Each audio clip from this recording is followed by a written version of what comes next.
Great, thank you for having me, and thank you, Fed, for all of that wonderful introductory material that I could quickly delete from my talk as a result of all the great work you're doing.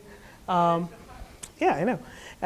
ANTARES is a machine learning-based broker system to deal with the alert stream from LSST and other big surveys that you heard Fed talk about.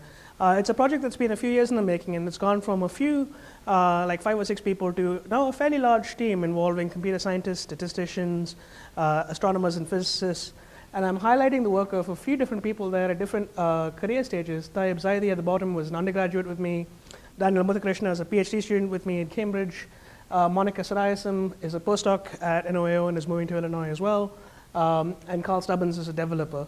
So there's a whole bunch of different people that can get involved in building these broker systems. It's not the same sort of project that you're traditionally familiar with in astrophysics, where it's just a bunch of astronomers doing things. And so what is a broker system, and what part of the ecosystem are we talking about? So something like ANTARES really sits between you over here and a big survey like LSST. And you've heard numbers like 10 million alerts every single image, or every single night rather, coming in. And you sort of want to, you can't possibly look at all of those by eye. You can't possibly do anything with that alert stream by eye. And so what a system like ANTARES is doing is managing that alert stream by adding contextual information to every single alert, characterizing all of the events that those alerts represent, ranking them, and distributing them to you.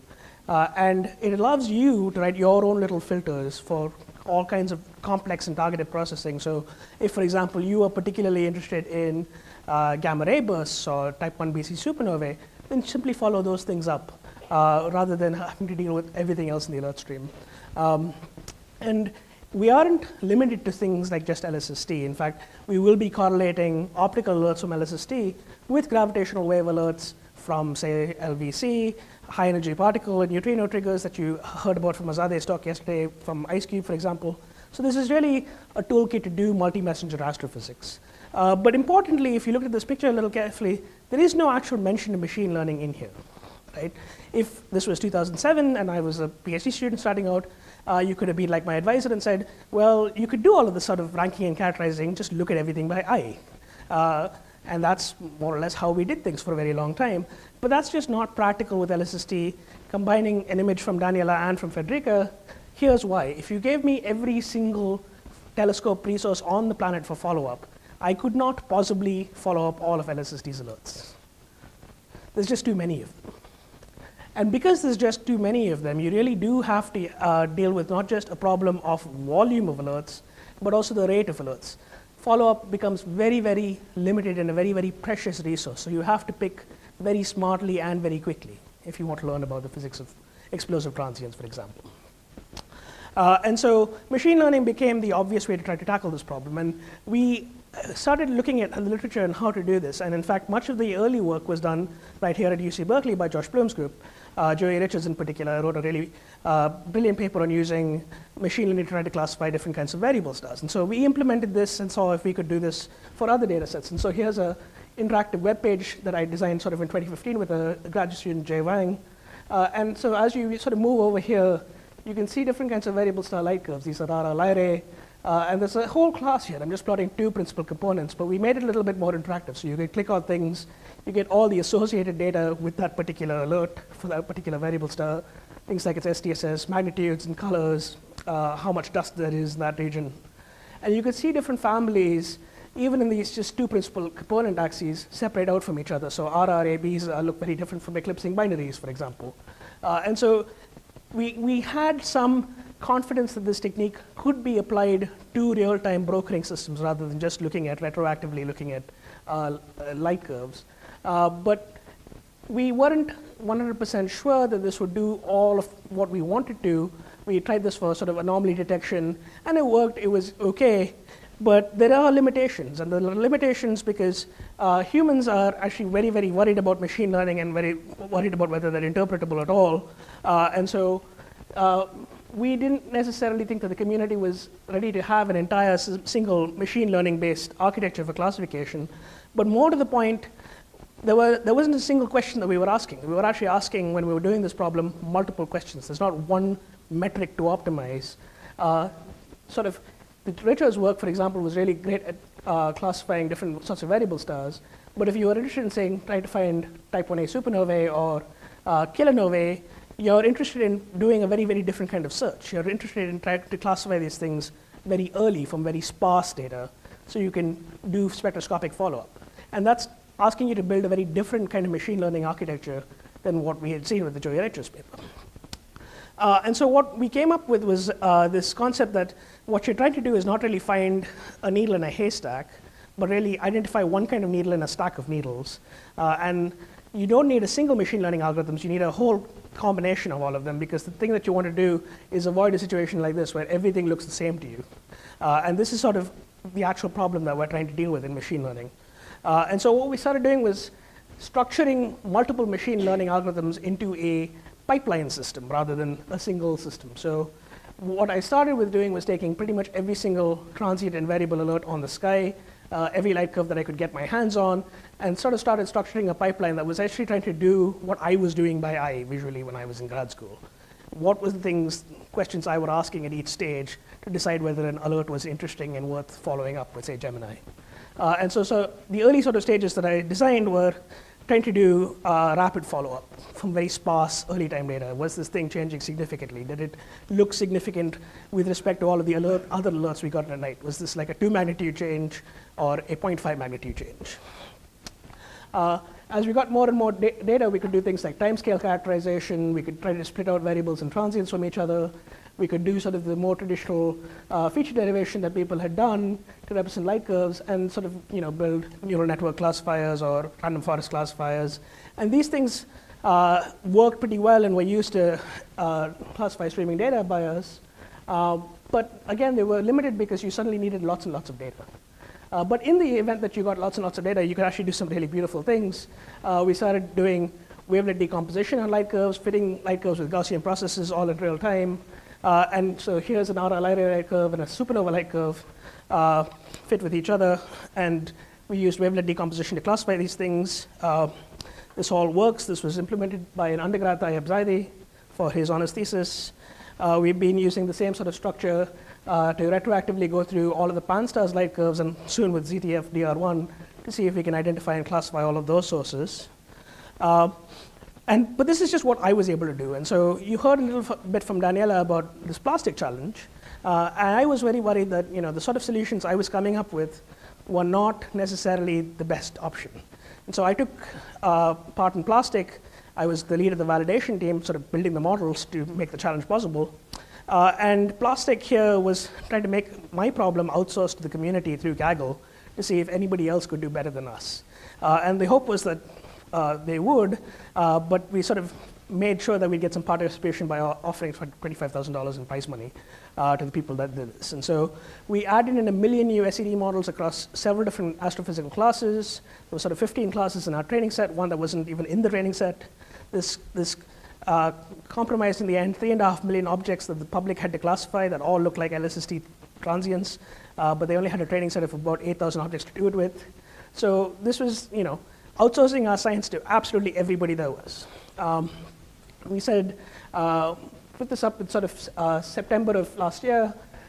It became very quickly the most, the astronomy competition with the most number of teams participating in it. You can compare this to Galaxy Zoo and other contests in the past. It's not nearly as popular as, say, finding the Higgs boson on Kaggle right after the discovery of the Higgs boson. And we can't, compete with sort of oil companies that offer a job in addition to a whole bunch of prize money, but it was still a really, really cool astronomy competition here. And what you heard in a little bit in Daniela's talk was how Kyle Boone won this challenge. But what was interesting was he was only the only astronomer in sort of the top 20. Most everybody else in the challenge was not an astronomer at all, had no astrophysical background. And what we saw was everybody sort of got better over time. There were key parts of the contest where there was discussion between different groups, and that improved everybody's performance because they all saw the same sort of forum posts. But Kyle really only sort of took the lead right near the end. And in fact, the reason he won was not because of some deep physical knowledge. It was because he actually used the well-sampled data to make more instances for training by just sort of resampling things. So he actually took care of the non-representativeness in the data set. That was the key that made his solution better than everybody else's. And all of the solutions that we've done with plastic on Kaggle were, again, looking at full light curve classification. So what happens when you have all of the possible observations? We thought we had solved this problem, but I wanted to connect to what Ashish was talking about with RNNs. And what we've been doing is trying to come up with an architecture that can classify using machine learning on very sparse, very early time data. And so we're calling this thing rapid. And I can show you the RNN architecture and sort of describe this, but a more simple analogy is if you've played with predictive text on your cell phone, the RNN is doing nothing very particularly different. You're swiping across the keyboard of your cell phone, creating a sequence of letters. It's much like a sequence of observations, and really all the thing has to do is predict the next observation and see how far away from the truth it is. It doesn't know anything about German or English or French or light curves. It just has a large training set and is trying to make the next prediction. And so what we fed it was these same sort of sequences that we had developed for plastic, specifically looking for explosive transients, because you want to find these things very early to get spectroscopic follow-up. And so here's something like how it works. You start getting observations of this particular light curve. And you can see it sort of rise and then slowly fall down.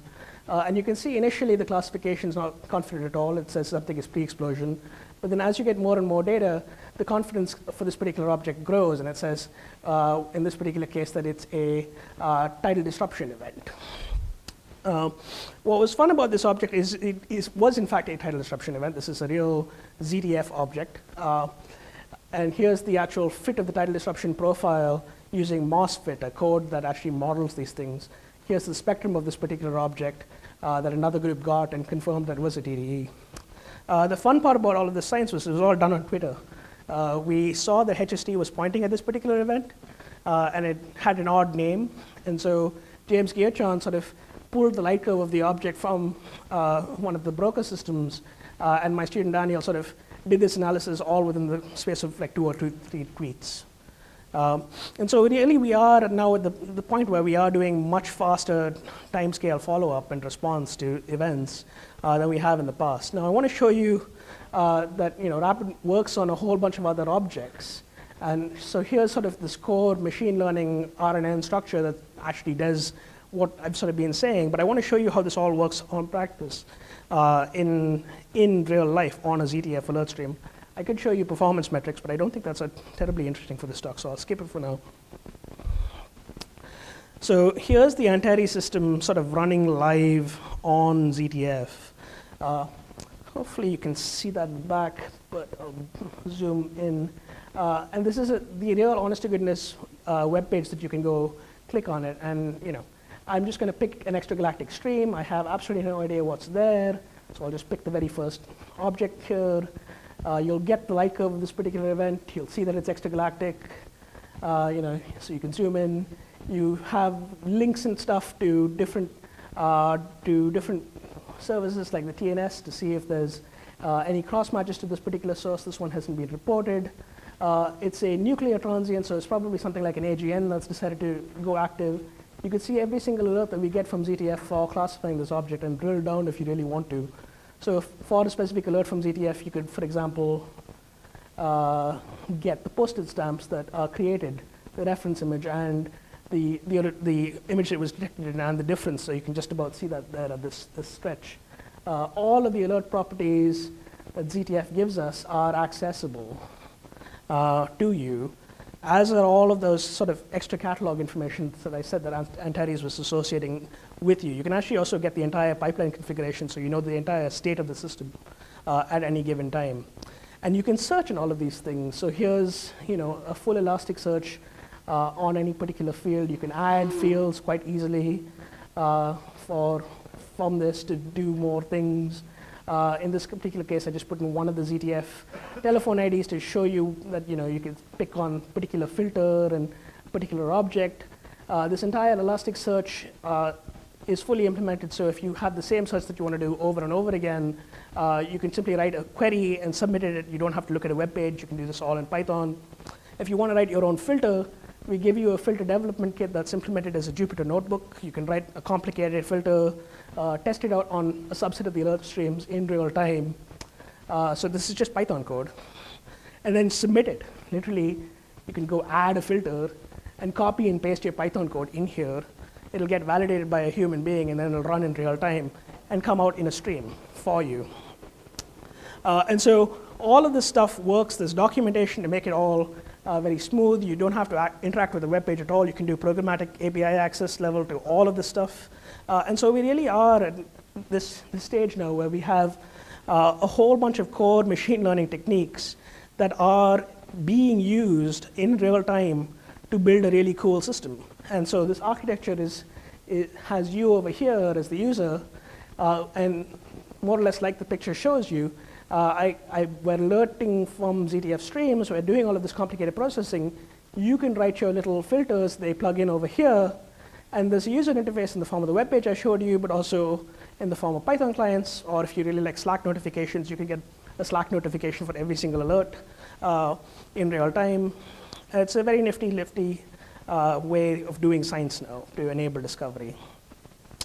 And so, those key steps here are ingesting, processing alerts. I gave you a fun tour of the web page in real time, so don't need to do that. So, sort of scaling from tens of objects to tens of thousands of objects with LSST, it really demands that we have a new paradigm for doing transient follow-up. And I think these machine learning alert brokers are a very key component of this ecosystem, because you really are going to have this world where we have alerts from electromagnetic sources, gravitational wave sources, particle observatories, all in one place.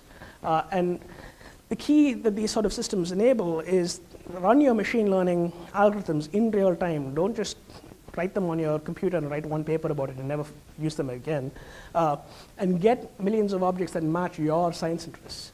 Potentially do rapid automated follow-up with 4-meter telescopes. You can imagine a world in which we simply say, oh, this thing has exceeded some confidence with this particular machine learning algorithm. We will trigger a robotic telescope to go take a spectrum. And this is not science fiction anymore. We're going to be doing this semester. We've got time with the Las Cumbres Observatory to do exactly this.